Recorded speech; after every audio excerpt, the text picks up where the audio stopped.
शौकत अली मिर्ज़ा साहब, मैडम अस्करी साहब, जनाब इफ्तिखार हुसैन साहब और मोअज़्ज़िज़ हाज़रीन, हम तमाम लोग फ़ैज़-ए-आम ट्रस्ट की कारकर्दगी से तकरीबन यहाँ पर जितने लोग मौजूद हैं सभी वाकिफ़ हैं।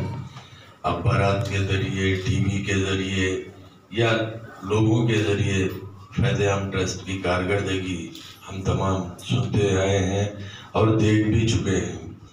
जैसा कि दिल्ली में फ़ैज़-ए-आम ट्रस्ट की जानिब से बहुत से फलाही काम ये दो इदारों ने मिलकर बहुत से फलाही काम किए, न सिर्फ शहर बल्कि हमारी रियासत बल्कि रियासत से बाहर भी इन्होंने इस तरीके से नाम है फ़ैज़-ए-आम का, फैज़ आम आदमी तक पहुंचाने की कोशिश की है फ़ैज़-ए-आम ट्रस्ट। देखिए, आज हम लोग ख़ास तौर पर अक़लियतें माशी तौर पर, तालीमी तौर पर बहुत पसमानदा है।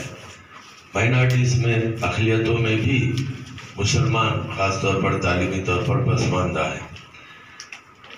हमेशा अक्सर इदारों की कोशिश रही है कि तालीमी तौर पर अक़लियतों को आगे बढ़ाएं, लेकिन किसी न किसी माशी वजूहात की बिना पर अक्सर पस्ती होती है।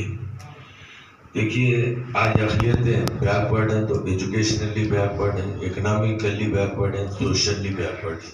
ये गवर्नमेंट ऑफ इंडिया का और रियासती गवर्नमेंट का भी सर्वे रिपोर्ट है। तो आदमी जब एजुकेशनली फॉरवर्ड होता है तो ऑटोमेटिक वो सोशली फॉरवर्ड हो जाता है और इकनॉमिकली भी फॉरवर्ड हो जाता है। तो सबसे ज़्यादा पस्ती हम एक सर्वे रिपोर्ट देख रहा था, अक़लियतों में भी खास तौर पर जितनी अक़लियतें हैं, सिख, ईसाई, क्रिश्चियन, बुद्धिस्ट, जैन, मुसलमान, उसमें भी ज़्यादा पसमानदा तालीमी तौर पर मुसलमान है ख़ास तौर पर। तो हमको आगे आने के लिए ऐसे एसोसिएशंस की, ऐसे इदारों की ज़रूरत है। जिस तरह के इफ्तिखार हुसैन साहब ने तालीमी तौर पर भी बहुत से तलबा की हिम्मत अफजाई की, उनके फीसेस पे किए। ख़ास तौर पर लॉकडाउन में बहुत सारे लोग मुतासिर हुए थे, तो उन मुतासिरीन की लॉकडाउन में मुसलसिल अखबारात में, टीवी में रिपोर्ट आती थी कि मुसलसिल मदद करते गए। मैं खुद भी हमारे कुछ एम्प्लॉइज़ के लिए जो बहुत ही परेशान थे उनके लिए रिकमेंड किया था, तो उनके घर तक आपने अजना से जो किट्स पहुंचाए। तो हम ऐसे इदारों की आज हमको ज़रूरत है जो नेक नियति से तालीमी मैदान में हो या समाजी मैदान में हो, वो काम कर रहे हैं। बहुत से ऐसे NGOs का भी जिक्र आया जो बहुत से फ्रॉड्स भी हुए इसमें, लेकिन जो हकीकत में काम कर रहे हैं हमको उनके साथ जुड़ने की ज़रूरत है।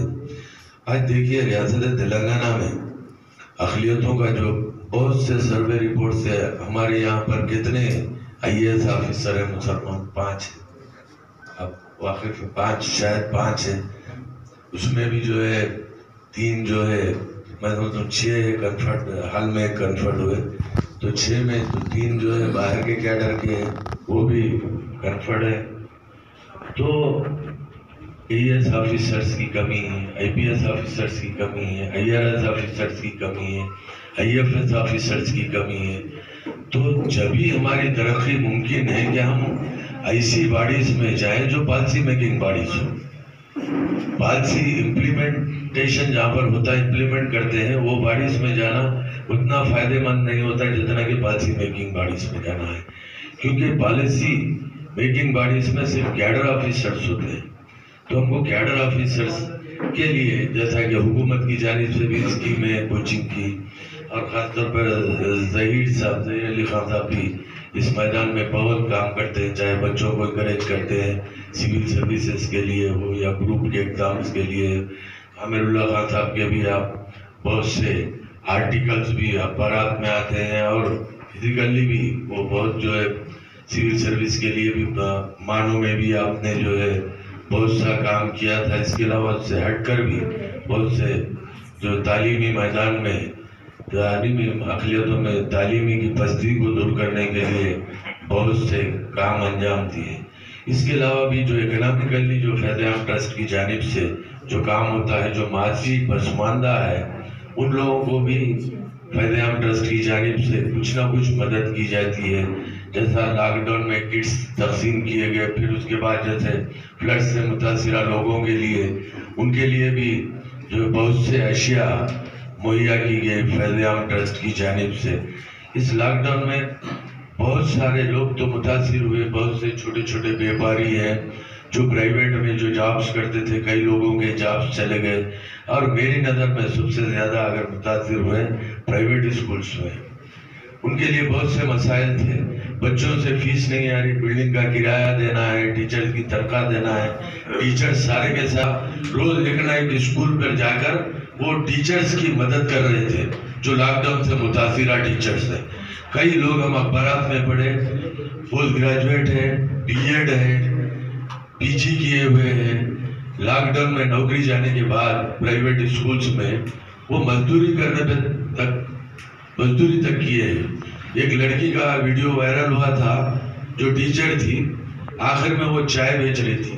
تو اتنا متاثر ہو گئے لوگ.